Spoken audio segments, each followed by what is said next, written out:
What's up, everyone, and welcome to another episode of the Optics Podcast. Muli, we are Miles, Jamo, Dennis, Robbie, Mark, and Jeff Jello. At ngayon, may bago na naman tayong episode, pero nasa Serbia pa rin ang ating boys. So, in lieu of any new games no, by our men's basketball team, meron tayong bagong pakulo na naman today. Meron tayong bagong pag-uusapan. But before that, we have updates for you. First, we have our UP women's basketball team competing in the Buddhist Light International Association Basketball Tournament in Kaohsiung, Taiwan from July 1 to 6, no?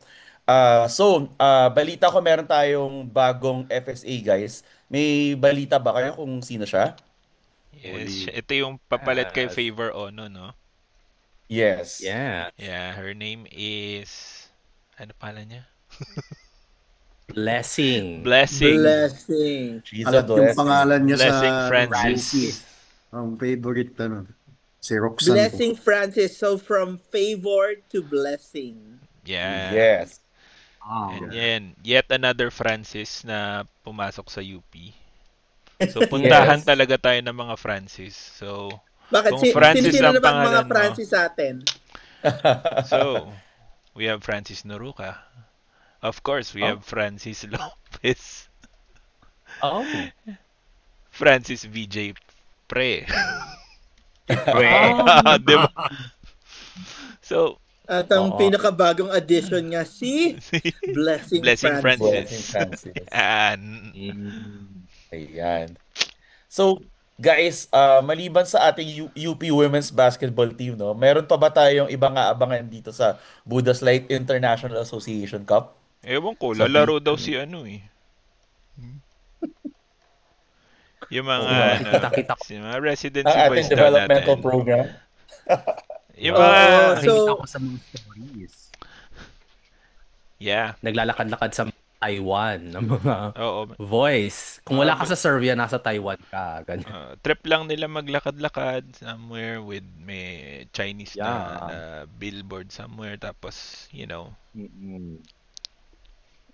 yeah. Baka naman So our ano lang yan. residency boys are in Taiwan with 7, correct? Yeah. Yes, correct. Yeah.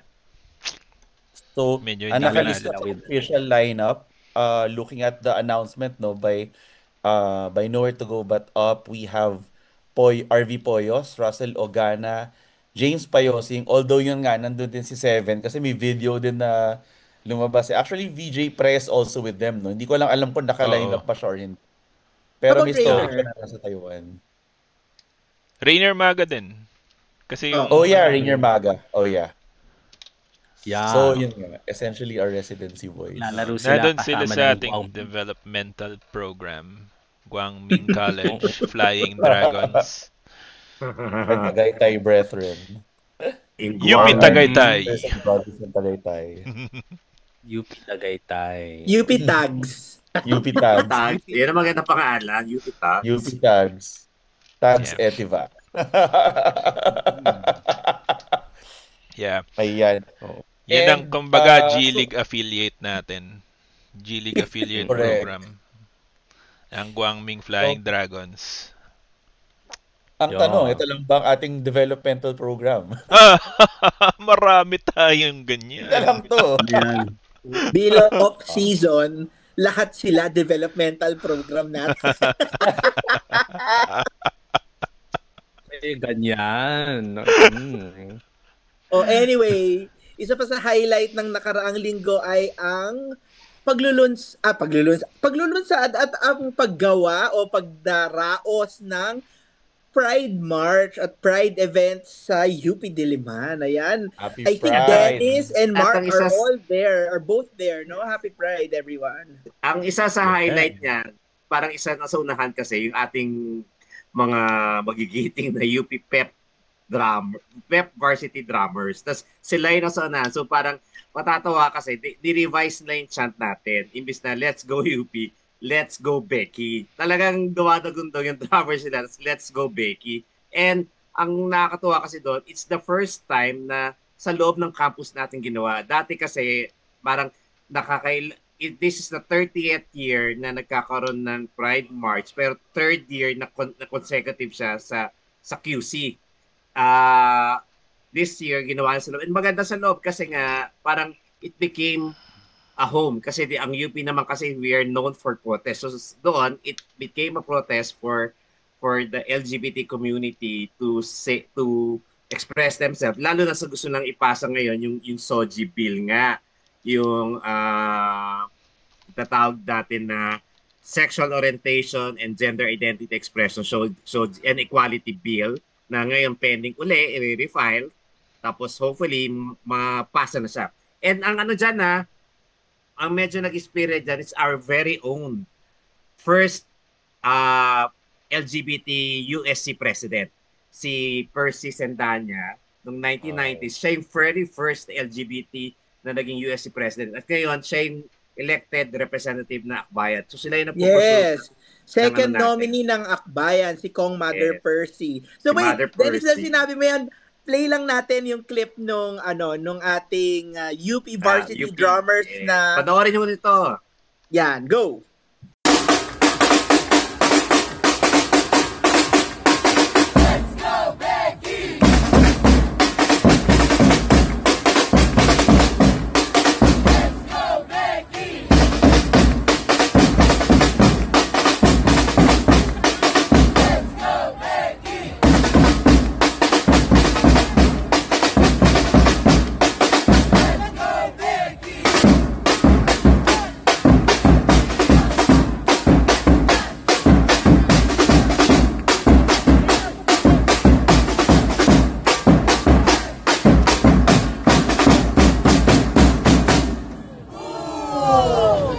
Nabanggit natin ng LGBT community natin sa UPM ay malusog at masaya. Meron tayong isang dating street dance personality na ngayon ay namamayagpag pa rin sa mundo ng showbiz. At nag-appear siya dati sa isa ring parang sports related film tungkol sa volleyball. Ito yung Rookie ng Cinemalaya na pinalabas I think 2023.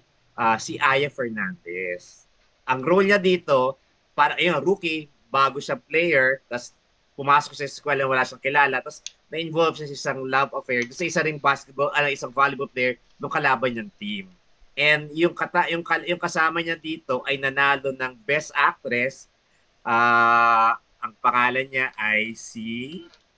Quickly lang habang hinahanap mo yan, Aya Fernandez, ang ginagawa niya ngayon, meron siyang eco uling. So it's uling na all natural yung materials na ginagamit niya, at syempre active siya sa show business at gumagawa yan ng mga content about global warming, ayan, yung pag-save sa ating environment. Naging mentee ko yan sa isang workshop. So good job, Aya. Your UP family is very proud of you. Kaya actually yung career niya, doon natin malalaman na hindi nag-end sa sports ang ating mga di ba? Ang ating mga players, ang ating mga street dance. So lahat yan may kanya-kanyang career after our university. Kasi kung sinasabi natin ng university natin, ito ang parang ito yung farm nila. Nagpa-plant tayo ng seed, tapos yumayabong sila at they go outside. Parang yung mga basketball players natin, mga volleyball players, they're now doing good in outside the university. And salamat, Dennis, no? And we're very proud sa ating alumni na namamayagpag sa iba't ibang larangan nga, no, maliban sa sports. And speaking of alumni, pupunta na tayo sa ating main topic for today.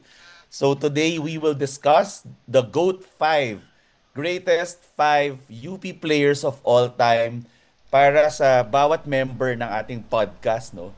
Ayan, mainit-init na topic to. Yes. Expect a lot of debates. Diba? Nag-set tayo ng 3 minutes per person na sabihin kung sino yung GOAT 5 maroon nila, bakit, at bibigyan natin ng bawat isa, hindi bawat isa, as a group, meron tayong up to 2 minutes para mag-agree, okay. mag-question. Cross exam.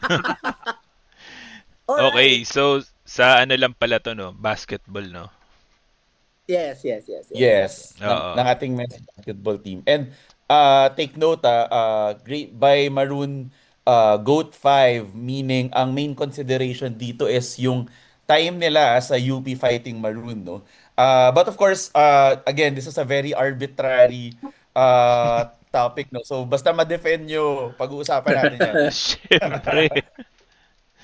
So, Alright, sino una? sinong Sige. mauna? Mauna si Robbie. Mukhang mauna si Robbie, correct. Yan din yung naisip ko. Robbie. Hindi Robbie. na yan, no? Ano ba? Naka-flash na ba sa screen yung ano ko? Top 5 ko? Oo, naka-flash na. Ayan. Okay, Yan. 3 minutes starts now. Okay, number 5. Not super, not fantastic, but marvelous. Marvelous Marvin Cruz. So, una si Marvin. Yeah. Ayan. Wow. Wow. Siya lang ang ano, siya lang sa listahan yung nag-lead ng team sa first ever UAAP Juniors title natin. Siya rin yung na-name na Finals MVP. And at ako, kasi yung listahan ko, it's not purely about stats or yung accolades. Una. Okay. Not just fantastic, not just superb, but marvelous. Marvin Cruz. So, siya yung nag-lead sa ating juniors to its ever first UAAP title in 2002. Siya rin yung finals MVP at that time. And kung titignan nyo yung listahan ko, no, not just about accolades or stats, no, but pinili ko yung mga players na kaya nilang mag-turn around ng mga games. Sila yung mga fundamental players that can actually make or break a game. So at the time na medyo hindi pa tayo maabot ng Final Four, si Marvelous Marvin yung kumakarga. Siya yung masasabi natin na anchor sa barko ng UP. Number 4. Okay, si atin to. Ha? Andyan ba? Oo. Si atin to, Paul Desiderio. So, mythical team. Tapos, syempre, nakita natin siya yung panimula ng ng atin to movement. But if you have to be there to see kung gaano siya ka-pivotal sa mga games natin. Always doing the clutch plays, especially yung naalala kong game, no, yung games natin versus Adamson, no, Yes. halos lahat ng mga tira niya clutch at the time na humahabol Adamson or nakatay yung score ng UP with Adamson, siya yung magbe-break ng tie. And syempre, hindi ka rin naman magiging mythical team, no, when you need to be a well-rounded player to get those statistical points. So it's not just scoring but also assists, rebounds. Yan. Number 3. Ako lang yata pumili, no, kay Xavier Lucero. During UAAP season 84, 5 sila, no? 5 silang mythical 5, no? And he's the one with at third with 62 statistical points. Naungasan pa nga niyan si Carl Tamayo. And nung pumasok si Zave sa UP, out of nowhere yung mga laro niya, bigla ka magugulat na kaya niyang mag-score from 3, tapos kaya niya all around. May mid-range jumper, may dakdak. Isipin nyo lang, there nung season 8, 85, we were Yeah. all expecting na mag-champion, no? What happened? 'Di ba na-injure si Zave. And that's the difference.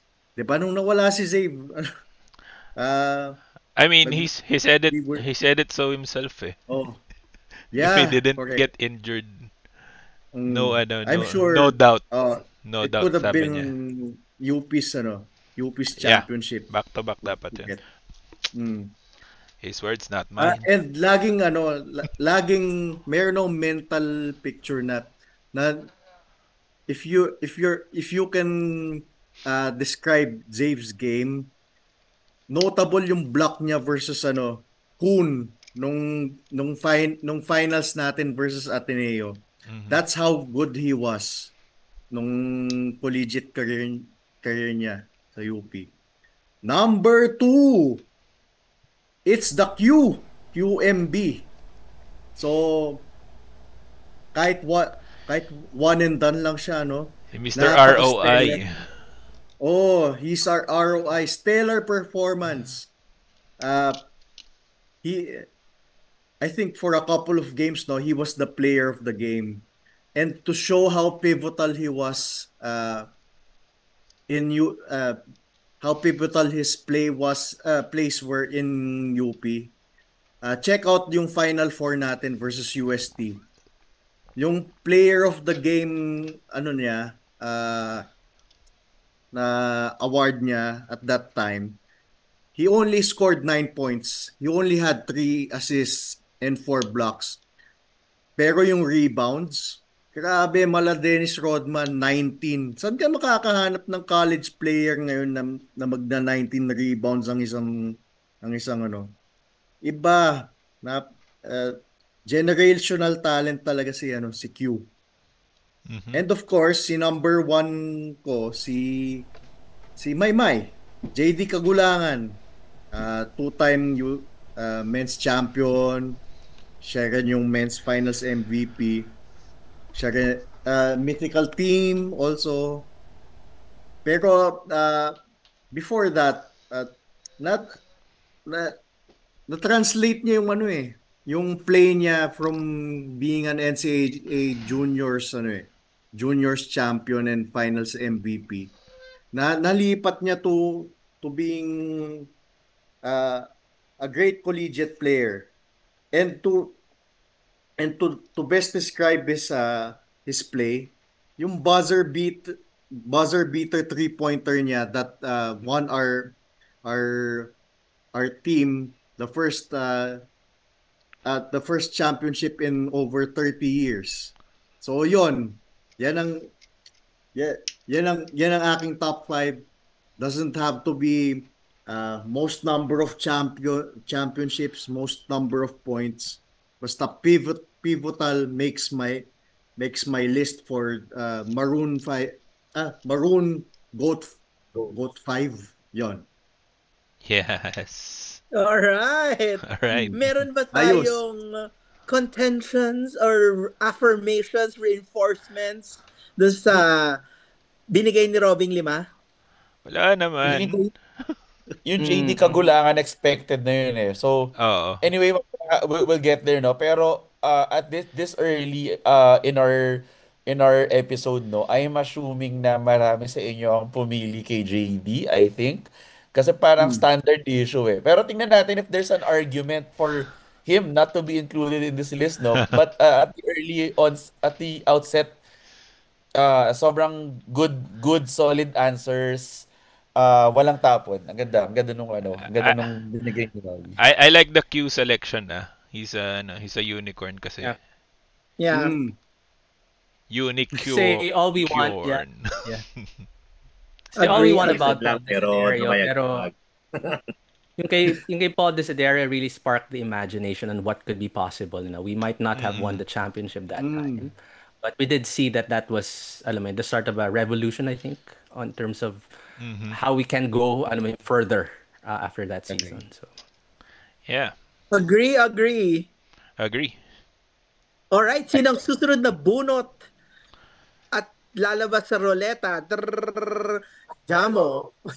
Ako na. Sige. Wow. Sige, shotgun ah. So, yung kay Robin, no, may particular order. Sa akin wala eh. Mm. Basta lima sila.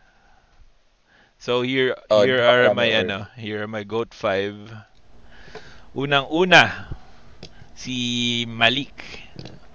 Enough said kasi naging finals MVP. I mean, for an FSA para siyang isa rin siyang what you call this, kasabi ko lang, another unicorn din siya eh. Bihira makahanap ng ganyan. Kita mo nung sumubok silang kumuha ulit ng FSA from CEU, kala nila makakaisa ulit no? Pero 'di ba? Iba yung Malik. Iba yung Malik Diouf eh. So solid talaga. Tapos sabi ko walang pero yung susunod kong babanggitin si of course si JD. JD enough said, drought ender, number 1, 2-time champ, finals MVP. So, ayan. Tapos yung dalawang susunod na na babanggitin ko, ito naman si Carl and si Juan, parehong rookie of the year. Yan. And pareho they both came in clutch in notable games, particularly against LaSalle. Yung they both delivered heartbreakers against LaSalle. Mhm. Remember that Carl takeover game sa Yeah. Walang bibitaw. Oh, Yeah. Final grabe. Four. 16 seconds. Yung ugly Grabe. cry, Carl. Hindi ko napanood yung game na yun eh. Pero meron I was choppy kasi nung pa nun eh. Hindi pa signal play pa nun eh. Oo. Wala pang Pilipinas live nun eh. Ang choppy kasi, so I was driving nun. Tapos kala ko nun matatalo na tayo. O matatalo na tayo. Give up ka na nung Oh, fourth. it was final minutes of the fourth quarter na nun eh. Tapos pagdating ko doon sa destination ko, ay ni-review ko yung yung footage, yung mga puta panalo pala. Bigla Mm. gulat na lang ako. So anyway, etong kay Juan naman, I don't know if, I'm sure you all remember yung mga yung elimination game ng UP versus LaSalle nung was that 81? Yes, 81. Yung na-eliminate yung Lasal. Oo. Kaya maraming galit sa atin ng LaSalle. You know, we've been breaking hearts. Hindi lang since 84. Before pa.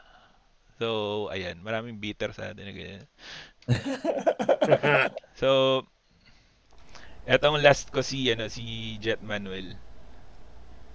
Yun. Engineer. Si Engineer syempre. Si Engineer yan eh. Mm-mm. The good Manuel. Oo, The better Manuel. yeah. Grabe. I love Engineer this. tayo kasi I mean, ka-college ko siya. Number 1. Number 2, siya yung before Paul, he Mm. kept Yes. the fighting Maroons. Yes. Sa kanya ko nakita Yes. yun eh. Yun. Alright. Good job. Yeah. Correct. In the Alright, order of so 2 succession, minutes si Akron. Ako lang, talaga. maganda rin talaga nating tingnan kasi yung mga panahon na hindi pa nagcha-champion, yung panahon na gumagapang pataas, yan, di ba? Sina Jet, sina Paul, may talagang masarap din talagang i-appreciate yung kumbaga, Gawa nila. itong mga to, alam naman, yun ibang talagang pangarap pa lang nun mag-champion pero ito inilalaban na nila eh, no? So, Yeah. oo nga, tama. Gusto ko yung We ganong appreciate the pagtingin. fight. Yeah. Okay, Not next. only Carl because Tamaya. we're gonna win. Go! Yeah. Timeout guys. Less than a minute to go sa Zoom room. Lilipat lang tayo na room. Alright. Okay. Kwento lang to. Para Oh, by the way, add ko lang dun sa kay Juan. Kaya ko rin siya napili is as you know, mahirap kumuha ng triple double sa sa UAAP for an amateur league. So, isa si Juan yung sa mga naka-achieve ng feat na yun during his time with the UP Fighting Maroons. So, ayun. The other one is CJ Cancino nung nasa UST pa siya. yeah, correct. Very exclusive Oo. list yung triple-double club in the UAAP. Most recent is Kevin Kiambao Oo. twice. And then Juan and CJ in the same season. UST pa si Yes. CJ nun. Yes. Correct. And then before that, mamaya pag-uusapan natin because he's on my list. Ayan. May Correct. reactions pa ba tayo sa list ni Jamo? I'm good. Good. Gusto ko yung very pointed and targeted yung Yes. list ni Jamo. I like this. Siyempre. Sige, sino ang ating next sa ruleta? Mark, ikaw na. Hala, Diyos ko, kinakabahan ako. But napaka-serious sa mga answers ni Rovi at saka ni Jamo. Diyos ko, parang hindi yata tama ang aking submission para sa assignment. Papalusutin ko na lang, diba? So, sabi natin, ang Maroon Goat 5. So, for me, alam mo yon, ano nga bang definition ng GOAT, diba? Parang, I also asked a few of my co-fans, no, na nagsimula during the season na nag-start din ako. In all honesty, I started also pretty late. It's also the Atinto generation na nag-start ako. Yan sila Jet Manuel. Nagsimula ako na manood. Nagsa-start na rin tayo mag-build up with a few wins eh, no? Pero yung mga 0-14 seasons, admittedly wala pa ako dyan. So I needed to ask a few of the people that were there during that time. Yan, yung mga friends natin like sila Casey, mga ganyan, tsaka mga iba pang friends ko. Tinanong ko sila, sino ba ang mga players na nagdala sa inyo para manood ng UP, 'di ba? Sino sa mga to ang nag-inspire sa inyo para manood? At kahit na kayo lang ang nag-cheer, nanonood kayo para suportahan sila. Kumbaga, who are the people that brought really the cheers also, people, players that they followed, and then inspired also a large generation of additional following to the UP Fighting Maroons. Maybe people from UP or not from UP. So, I went beyond specifically their achievements, I would imagine, in basketball, but also seeing also what they have achieved later on in life, in their professional or non-professional career. So, I'm not sure, Jamo, kung naka-flash na bang ating listahan. Pero Alright. simulan natin, no? Ayan na. Ito ang ating listahan. So, masasabi ko na merong mga common factors sa kanila kasi meron sila mga face card din, no? Pero hindi yan na aking basis ha. Meritocracy ang basis natin. Nagkataon lang na may face card din naman talaga sila. And totoo namang marami silang na-inspire na generation no? Simulan natin sa isa sa mga pinaka nating kilalang players, no? Harold Alarcon. Multi-title juniors champion nung nasa NU pa siya. And twice, UAAP champion. May chance siya na mag-isa pa, di ba? Marami siyang napasaya at napaligaya sa ating mga fans, no? Nung season Special 85. mention ko yan. Muntikan pa tayo, for example, makasilat during that time, no? Sa Ateneo. At Yes, pumasok yes. yung kanyang, free throw, tapos nag-tres siya sa dulo, no? Oo. So, alam mo, this would be the last playing year of Harold together with the Maroon 5. So who knows? So he might be part of the best generation of Fighting Maroons with 3 championships if we get the championship this season 18-8. So unang-una sa akin sa listahan si Harold Alarcon. Next, sino ba ang aking nasa susunod na listahan? Sa dali, aking lock screen. I-unlock natin para i-move forward natin, no? Sunod natin, JJ Espanola. No? Si JJ Espanola, ka-batchmate yan. Halos natin nila Jet Manuel at saka nila, Jet Manuel at saka atin to generation din yata. Yes, siya, yes, one of yes. key players and bench players. Actually, siya yung una-una kong napansin at nakilala, no, sa bench nila. Medyo cutie. Oo, admittedly. Pero magaling din naman siyang player, no? Nag-MPBL din siya later in his pro career. And ngayon, assistant coach din siya sa 3x3. At saka sa recent season 87 3x3, siya ang main coach. Kung alam ko lang na nandun siya, nanood sana ako more ng MPBL, no? Next sa ating listahan ay, sino nga ba si Johnny. Si Johnny Hipolito, no? Johnny, you might know him for yes, as one of our key players in earlier seasons, prior to the Paul Desiderio era. Actually, I got to know Johnny specifically because nanonood din siya kasabay namin nila Casey ng basketball, no? Madalas din namin siyang katabi. He's a really, really nice guy. I think he's in business now as of the moment. But aside from being a key player that we did have during his season, he continues to be a big supporter of the UP Fighting Maroons. And I got to know him really, really well. Marami din siyang fans sa mga tito at titas. So, wherever you are, Johnny, nood ulit tayo ng game sa UAAP once you see this again. Next ay Mike Silungan. Mike Silungan, Phil American player na meron tayo. Di natatanong, di ba? Medyo cutie din, di ba? Chalk Magazine. Hello. Nandiyan pa ba ang Chalk Magazine? Wala naman na yata, no? Pero meron pa. Season 73 and 74, one of the key players that we do have. High scoring din siya during the time he's playing too. Later in life, now that he's back in the US, he has created and co-founded Bata Soul at saka Camp Soul. Charitable initiative siya na nagpapadala siya ng mga sapatos sa mga underprivileged basketball players here in the Philippines. And then nagba-basketball camp din siya in the Soul. S-O-L-E. Okay. Yes, Bata Soul. So, as you can see, they continue to inspire and create new generations of fighting Maroons, even after their career in the in the UAAP. And finally, huli ko na to, 'di ba? Last but not the least, nasa na nga ba siya? Ay,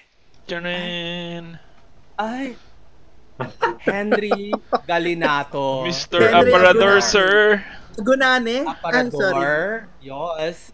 Alam mo, masaya ka dito, Aparador Jello, di ba? Ang other half, bestie ni Xavier Lucero.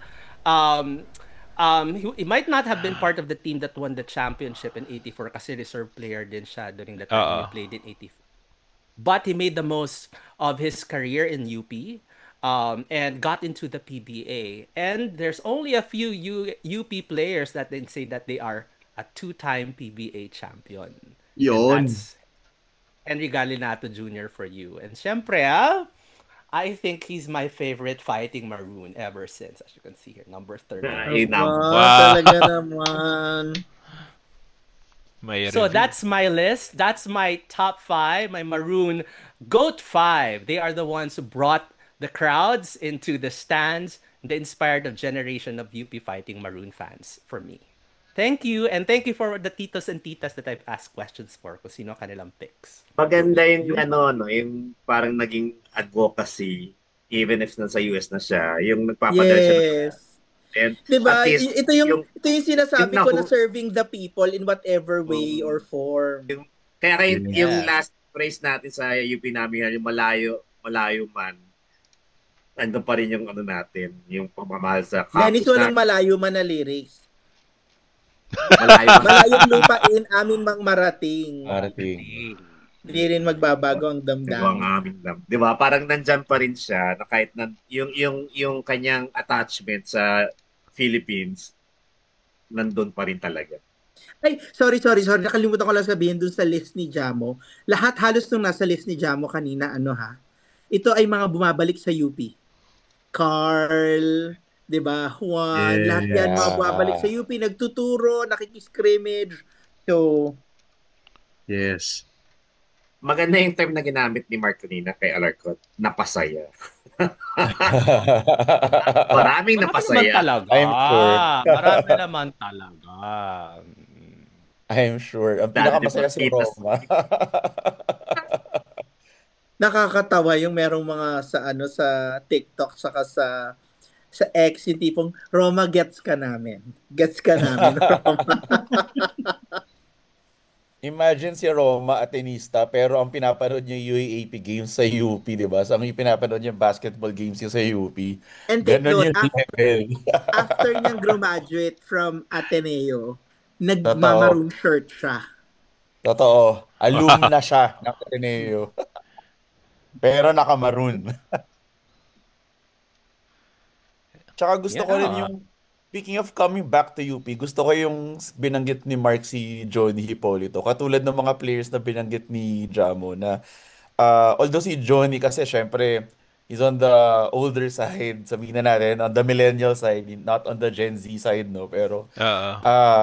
sobrang saya na merong players going that far back na nanonood pa rin. Sobrang heartwarming nung narinig ko yung kwento na yun.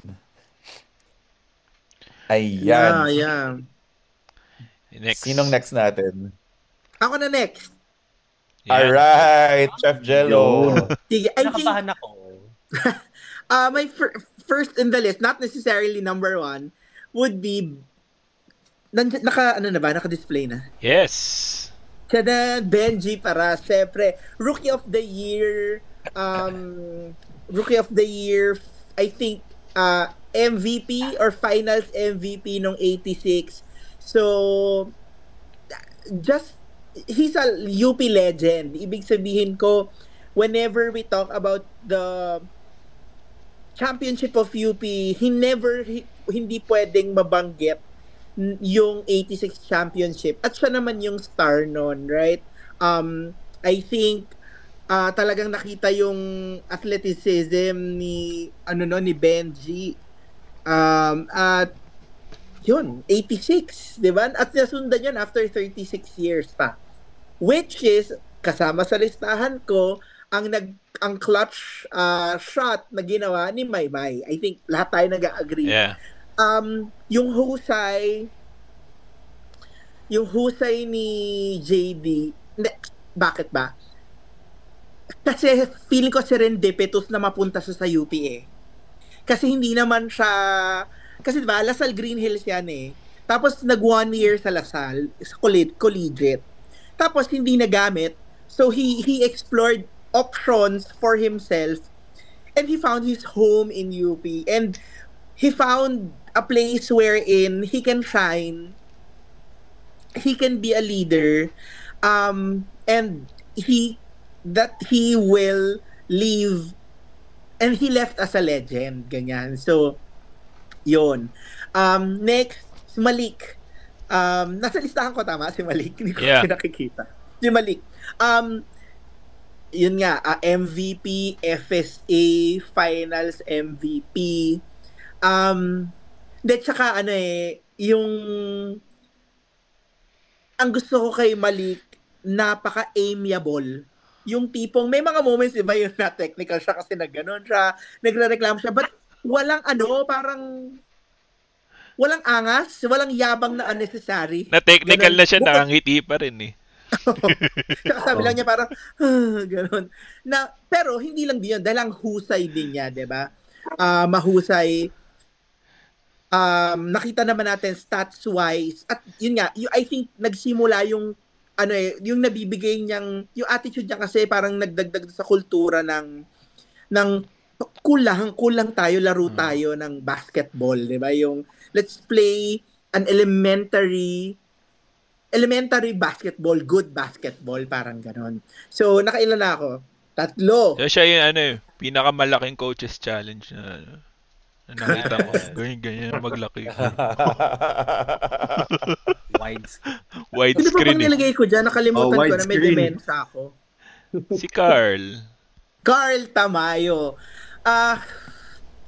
I think, bukod sa mahusay talaga, skills-wise, may gutom kay Carl eh. May gutom sa mata niya eh. Simula pa lang nung pagdating nila sa UP na gusto niyang ipag-champion. Tapos, fighter talaga. 'di ba nabanggit nga kanina that game na ang dami ng nagpatay ng TV against Lasal. Nagpatay na ng TV sabi sa mga nag-tweet ganyan. Oo. Pati sa mga GC tapos biglang makita nila sa mga GCs panalo tayo. So and thanks to Carliot. At isa pa, gustong-gusto ko na bumabalik siya sa UP. Nakipag-scrimmage, nanonood ng game. Ano to in season tsaka off season nanonood to kasi nakakasabay natin yan last year sa sa Phil Oil, 'di ba? So I think he deserves to have a slot in the GOAT 5. And last for me is sino ba last for me? Hindi ko nakikita. Francis Lopez. He may have left us early. I would have personally wanted him to stay for 1 more year or 2 more years. But Francis taught us that excellence is possible in almost every game. Ba't ko sinabi yon? Kasi, di ba remember, game 2 ng final, season 87, sising-sisi sa kanya yung mga tao, di ba? Na yung mga free throws niya, hindi pumapasok.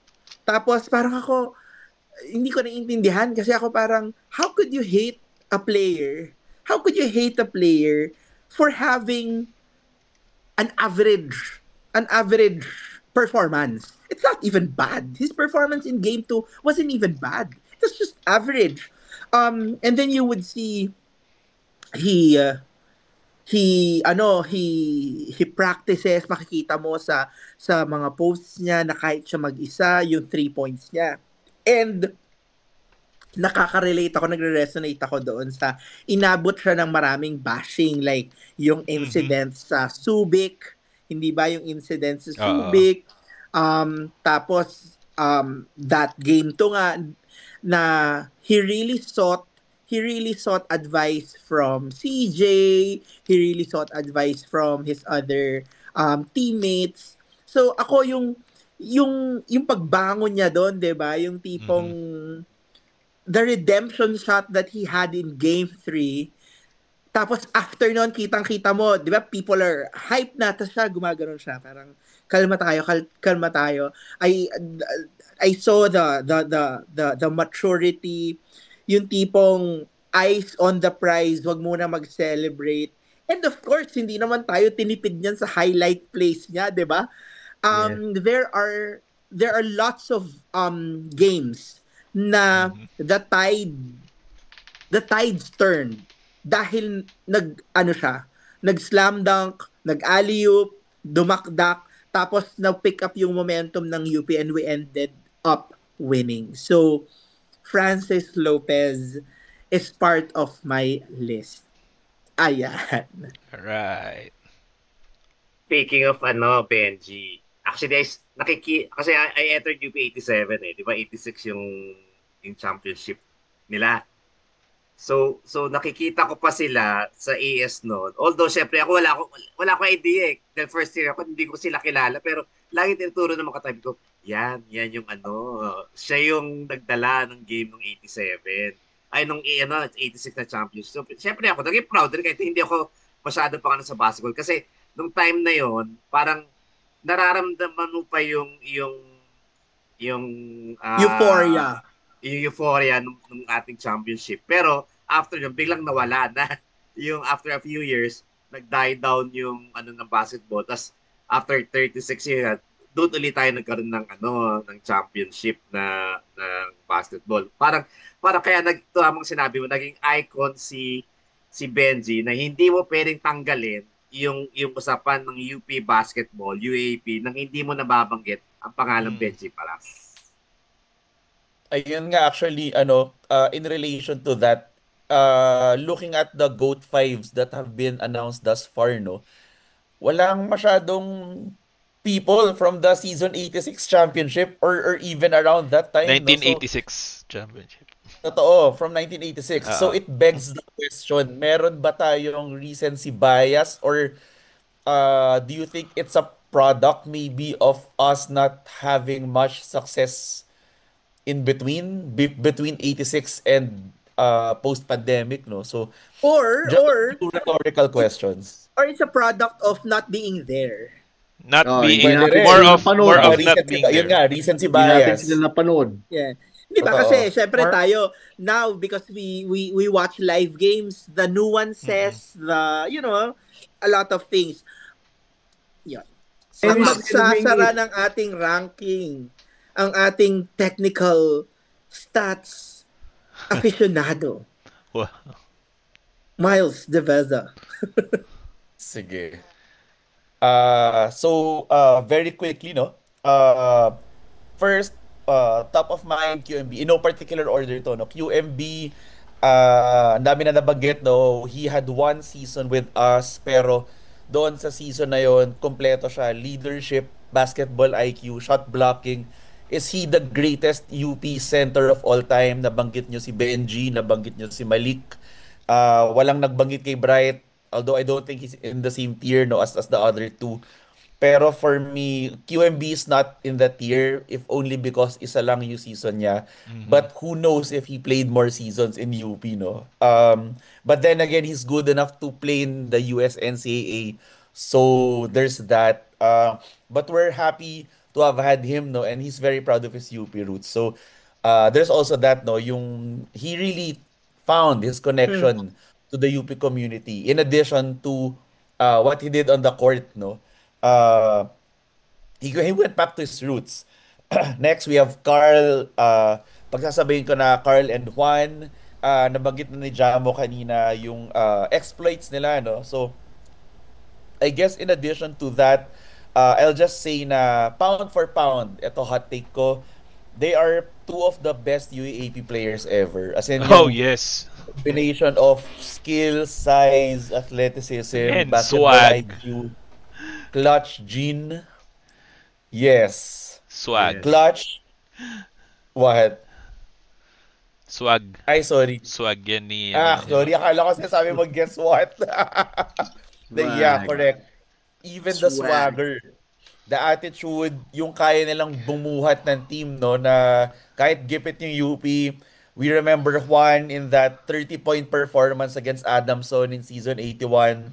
And then, Aha. of course, si Carl, we have that splendid Final Four performance against DLSU. So, there's that. Next, we have Marvin Cruz. Marvin Cruz, nabanggit ko kanina, we still have one more player na naka-triple-double in the UAAP, and Marvin Cruz was one of those guys. Yes, correct. UP has a lot of the players na naka-triple-double sa UAAP, no? So, si CJ Cancino nga lang, he was a Tiger then, but he's a Maroon to us, no? So there's that. But Marvin Cruz, correct, during his mythical 5 season in 2006, naka-triple-double po siya. And even though last tayo sa standings ng 2006 na season, no, the one where DLSU was suspended for fielding ineligible players, no? Naalala ko yun. uh, 'Di ba? Seventh place tayo noon, which was last in a seven team field, no. But we had the distinction of beating the eventual champions that season twice, no, yung UST. So, even though nag-champion yung UST nung season na yun, we beat them both times sa elimination round. So, in a way, parang silver lining yun sa season na yun. Finally, I have Paulo Mendoza.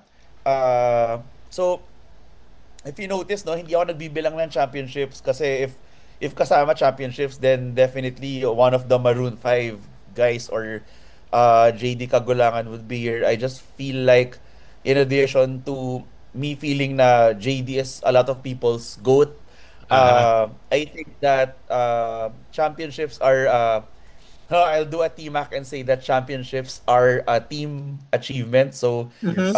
we're looking at individual achievements here, no? And we have to give our flowers to Paulo Mendoza. He was a player in the 90s. He scored, I believe, 50 points, no, in one game. I can't remember nga lang ko sa UP-ISN or in UP. But he was a scoring machine. He was a really, really good shooter. at a time na hindi pa masyado uso yung tumitira ng marami sa 3 points, no? He was ahead of his time. And then he became a coach for UPIS. So, yun yung top 5 ko. Any comments, guys? Wow. Very I well, love it. very well said. Solid. Yeah, I love it. Yeah. No, Yeah. there's this lost generation specifically of players that might have been drowned because of the results that we have in UP, but they took the jump and took the risk specifically and played for UP despite obviously seasons that would not get results. So they deserve also that recognition because in a team perhaps that wala sila masyadong katulong, for example, they did their part, they did their best obviously to carry it, and yeah, one of them was indeed Paulo Mendoza also. Walang pumili sa mga coach natin, no? Player Eko. na naging coach. Wala pang pumipili kay Eric Altamirano. Oh! Diba? Oh. Marami MVP akong- yun. There's Meron si marami Keds. tayong talented pero- players that played for UP, You can the Kobe Paras, the Richie Riveros, these are talented players, Ay, on wait. their own part. Pala, nag-submit ng isa nating kasama si Kelvs. Baka pwede mong i-run down, Miles, ng mabilis or kung sino man gusto mag-run down ng kanyang Ating ko. ano. Eto. Kay Kelv. Tama ba to? Yes. Yes. Ito yung sa kanya. Una, si Malik. Number 1 niya. Number 2, si Eric Altamirano. Number 3, si Carl Tamayo. Number 4, si JD Kagulangan. And number 5, si Benji. So lahat to nabanggit rin ng iba-iba sa atin. Hindi wala dito yung siya lang. Si Eric Altamirano. Eric Wala- Altamirano. Oo. Yeah.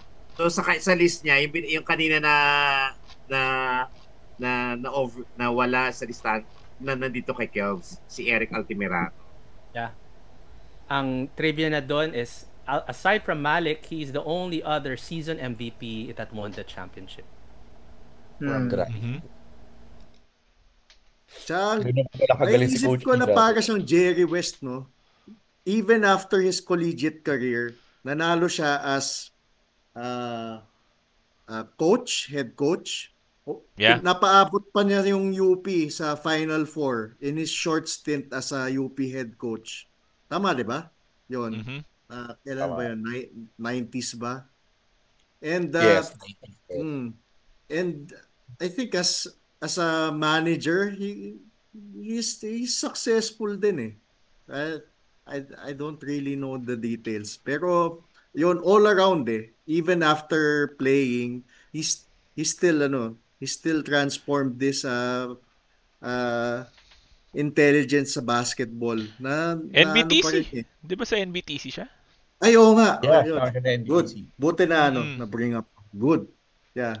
Yeah. So, yun. Jerry West Altamirano. Sa ating mga viewers, kung umabot kayo sa punto na to, go ahead at ilagay nyo rin sa comment section yung Ayun. inyong vote ng 5, 'di ba? Para naman Magdebate malaman tayo. natin ano ba ang Yeah. ano Yung ba ang top ano five nyo, nyo. ano ba ang opinion nyo dito at bakit sila ang napili ninyong top 5 Maroon Goat. All right. Oy, teka, si Altamirano pala nung time na yon, yung sa final score na 98-89, 27 points. Siya yung highest pointer nung game natin, nung 1986 na ano. Tapos si Paras 19, si Magsanok 16. So tinatawag na triumvirate ng tatlo kasi nga nung time na yon, sila ang nag-lead talaga nung 1986 na ano natin. Ang big three. Yeah. Especially we MVP. want to hear from those UP alum na nakaabot ng 86 tapos yung nakita yung 90s para makita natin kung ano ba yung how diverse Grabe our ka, Chelo. opinions. Marunong pa ba sila mag-social media? Baka naman hindi. Grabe ka naman. In terms of yung pagiging coach, si Altamirano. Tanungin nyo sa Yahoo groups nila. Ba nasa Yahoo groups? Oy, nag-Yahoo pa rin ako hanggang ngayon. Coach? Nasa email. Kasi Altamirano, 3 years siya naging coach natin. Kasama niya si Castro, si Dandan, si Gregorio, Jorge and Vergara. 3 taon. Kasi ang pinaka matagal natin dyan na years, si Lipa, 10 years. Tapos 8 years si Madrid, si Perasol Monteverde na 4. Tapos yun nga, yung 3 sina Altamirano. Tapos si Bernabe Bernardino 2. Tapos 1 si Bauzon and Alan Gregorio. So parang maganda ito rin track record sa atin ni Altamirano kasi nandun siya, after niya maglaro, bumalik siya, naging coach natin for 3 years. Yep. Alright, anything else, guys? Yun. Okay, Ano pa ba? at Ituloy natin yung discussion sa comment section. Yes. Oh, at this At point, kapag meron pa natapos bang ang ano? Teka lang. At this point, meron ba Ay, magpapa-shoutout? Baka may mga shoutout kayo. Yung mga graduate natin, shoutout sa kanila, congratulations. Ay, oo nga, no? Yes. Oo nga, no? Game weekend na sila. Graduation Mark. season na nga pala. Graduation season. Yeah. So, So, yeah, padayon next sa ating next mga ano natin? scholar. Yung ating mga athletes and scholar, next week, next episode, abangan ho natin ang kanilang pangalan. Okay. At dahil pagtatapos ang ating huling usapan, Miles, go! wait, may isa pa ako shoutout. Shoutout sa Hopia na to.